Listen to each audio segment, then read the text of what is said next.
People in that country are waiting to see if President Obama has any other surprises for the Jewish state after his administration failed to block a United Nations resolution condemning Israeli settlements.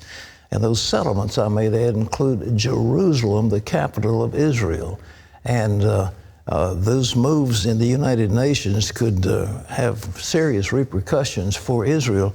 And my advice to Mr. Trump, and I'm sure he's not taking advice from me right now, but I'd give it anyhow, we should cut funding for the United Nations. It's nothing but a playground of the left and pro-Islamic parties. And I think it's time that the United States, which puts up about 22% of all their budget, should say, enough, we're not going to pay you any more bills. This is ridiculous to have this go on. Well, we're going to go now to Jerusalem to our reporter there, Chris Mitchell. For thousands of years, Jews have prayed at the Western Wall in Jerusalem. It was part of the outside wall of the Second Jewish Temple during the time of Jesus. Now, according to the United Nations Security Council, it's occupied Palestinian territory. This resolution will go down as another shameful resolution, but it'll be thrown into the dustbin of history. Just before Christmas, the U.S. abstained from voting against UN Security Council Resolution 2334, condemning Israeli settlements in biblical Judea and Samaria, also known as the West Bank. In doing so, the U.S. abandoned its longtime policy of vetoing anti-Israel resolutions. It is unfortunate to see someone who claims to be a friend of this administration basically abandon us in such a profound way. In a very long speech, Secretary of State Kerry argued that condemning settlements was the best way to promote Israeli-Palestinian peace. Israeli Education Minister Naftali Bennett said the resolution was like a self-inflicted wound for the world. It gave backwind to thousands of terrorists around the world that want to destroy Israel, because when they see the UN taking such a crazy resolution against Israel, essentially saying that Jerusalem is occupied territory. Palestinians were pleased with the UN decision. They hope it will force Israel to give them land without giving anything in exchange. We know now that it was a premeditated move by the Obama administration together with the Palestinians against Israel. Israel says it has evidence it will give incoming President Trump that the Obama administration helped write the resolution. According to a report by the Middle East Media Research Institute, the Egyptian daily Al-Hum Al-Sabi published the minutes of a secret meeting between Kerry and National Security Advisor Susan Rice and PLO Executive Committee Secretary Saeb Erekat. The minutes of the meeting reveals that the sides agreed to collaborate regarding a resolution on the settlements. The American side focused on coordination of positions between Washington and Ramallah regarding the resolution on the settlements, which was brought to a vote in the Security Council and adopted. It's not clear what can be done to reverse the effects of the resolution, but many are concerned that the upcoming Paris Peace Conference will deliver yet another international blow to the Jewish state. Susan Rice was involved in that. The sooner she leaves government, the better off we'll all be, because she's been a disaster. Well, Chris Mitchell is with us now from Jerusalem. And Chris, what is the reaction in Israel? It must be shock and well, I don't know, dismay at what's been done. Tell us about it. Pat, I think this is a profound sense of betrayal. I talked to an Israeli, and he described to me, he says, you know, friends don't have the mafia go ahead and beat you up, and friends don't take you to the Security Council. So I think it's actually unified the political spectrum here in Israel. You have politicians like Ehud Barak on the left, Naftali Bennett on the right, both condemning this resolution. So I think they see that this is something the United States has really put them in a box diplomatically. One reaction I'll tell you, Pat, from Israel's chief rabbi, and I'll quote, he says that the U.S. turned its back on the Jewish state. And this is what he said. He said, sometimes we need to be reminded from above that we can count on no one but our Father in heaven. We mustn't forget that the heart of kings and captains are in the hands of the Lord, and we can count on no one but the Lord. So many people are just looking to the Lord during this time. Chris, Israel is enormously powerful. They have a tremendous arsenal of nuclear weapons. They have tremendous on-the-ground armaments. They have a wonderful Air Force. Do you think it may be time for Israel to break out and start showing its weight around a little bit, like against Iran or something? What's the word? Well, that's possible. They have put their weight around diplomatically. I think a lot of the nations that voted against Israel during the Security Council resolution were somewhat surprised because Israel cut off some diplomatic relations for a time. They cut off some foreign aid. So I think diplomatically they're beginning to shift their weight around. Whether or not there's going to be an attack against Iran during this time remains to be seen. And Pat, I want to tell you, and I think viewers need to understand that just behind me are the walls of the old city. And right now, according to Resolution 2334,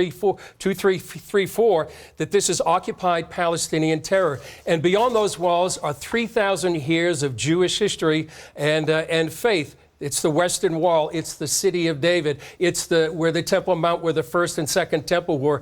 And right now you have Jerusalem basically to be divided. And in the eyes of the international community, this is occupied Palestinian territory. And now it's divided that. And I know you said yesterday during the CBN New Year's Day prayer meeting, quoting from Joel 3, that he said that God himself would enter into judgment in the nations because they divided his land. Well, the Bible talks about the valley of Jehoshaphat, which it's Yahweh judges, and God's going to judge the nations. He's going to bring the nations. And it's my feeling, I believe the Lord is going to defend Israel, but I believe that it'll be terrible things take place to those nations that come against Israel. God will fight for Israel, even if she has no other ally. I would agree with that, Pat. And you know, this whole changes the dynamic of the Israeli-Palestinian conflict. For nearly 50 years, the Israelis have negotiated on the basis of Resolution 242, which is right after the 1967 war. That was basically land for peace. And now you have that land that was going to be the leverage that Israel had, some part of the West Bank, to give back to the Palestinians for peace. That's basically been taken away from them. And also from the Palestinian side, they have no incentive to go into negotiations. They think they can get everything they want through the international community. And also, Pat, it's very unlikely, nearly impossible, for any Palestinian leader to try to compromise, because if the United Nations says that the Western Wall is occupied Palestinian territory, it's going to make it hard for any Palestinian leader to do anything less than the international community, as I already said. Chris, you know, back to biblical things, Jesus made an amazing prophecy. He said, Jerusalem shall be trodden underfoot of the Gentiles until the times of the Gentiles are fulfilled. The 67 war, for the first time since Nebuchadnezzar's day, Israel took control of Jerusalem.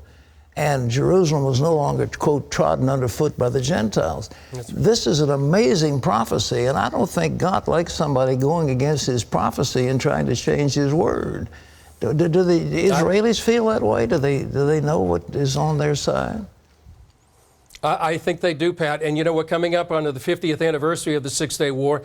Back in this coming June, it's going to be 50 years since that prophecy was fulfilled. And you know, another prophecy that people are talking about is from Zechariah chapter 14, when it says that all the nations would be coming against Israel. And so a lot of people see that this particular resolution is the nations of the world coming against the city of Jerusalem. Well, that'll be the final conflict if that's it, and they're going to do it. But there's no way Israel is going to give up its capital. They talk about settlements. I mean, these are apartment buildings in the capital of Israel, not settlements. I remember talking to Yasser Arafat, and he said, well, we'll figure some way. They lay claim to Jerusalem. Jerusalem never was a Palestinian city. This is from the time of King David on. It's belonged to Israel.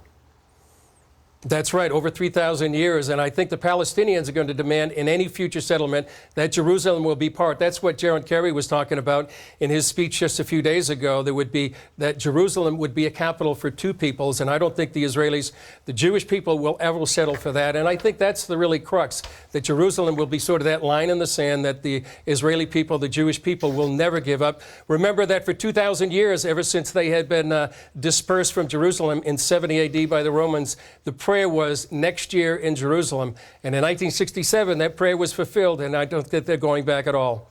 Chris, thank you very much. Stay with it, and we want to hear from you regularly on this one. Well, ladies and gentlemen, I really believe that's what the Lord has spoken to me, that he's going to defend Israel against the nations of the world, but all the nations are coming against. And the fact that Kerry, Obama, Susan Rice all joined together to help draft a resolution. They lied about the fact that they did it, but they have clear evidence, and they've got the minutes now of the meeting. And by the way, I understand that Trump has invited Netanyahu to attend his inauguration, and they will have meetings. Netanyahu said, I'm going to turn over to the Trump administration the evidence we have. But it was clearly an American initiative. The United States did this. And they said, oh, no, that was an Egyptian. No, it wasn't Egyptian. The Egyptians backed off of it. But that's our resolution, that we led the charge to take Jerusalem away from the Jews. Bad move, historically and biblically. Terry?